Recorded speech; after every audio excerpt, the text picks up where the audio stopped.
endured a lot, all the trials and tribulations and intricate plots, until finally they decided to take his life. So I guess you could say he paid the ultimate price. Well, I know that if Dr. King were alive today, his I Have a Dream speech might have went this way. I had a dream yesterday that instead of cursing our kids would pray. And in this dream there was love everywhere. No time for hopelessness, no room for despair. I had a dream.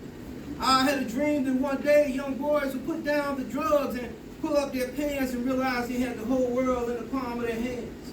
Little girls in this dream would be filled with so much pride. Instead of tattoos and tongue rings and no hope in their eyes, I had a dream. Now, in this dream, there were many young faces, the hope in the future of a strong nation. But oh, what does it mean to be young, gifted, and on track, when instead of going forward, we're going back? Young people, don't you know something's wrong with that? So dare to be different, dare to achieve. Dare to be a dreamer like Dr. Martin Luther King. Reach for the stars, acknowledge God in all you do, because when praises go up, blessings come down from you. And remember that your attitude will determine your altitude. Now, Dr. King's dream was a dream of yesterday. Create your own dreams is all I'm trying to say. So, ladies and gentlemen, this is the dream. Today, good evening. Good evening. You know, if you ain't familiar with poetry, if you like what you heard, everybody gives us a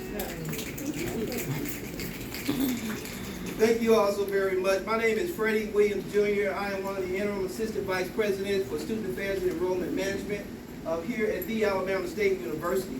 I want to welcome you all to our campus on behalf of our Board of Trustees, our President, Dr. Quentin T. Ross, Jr., and the entire Alabama State University family.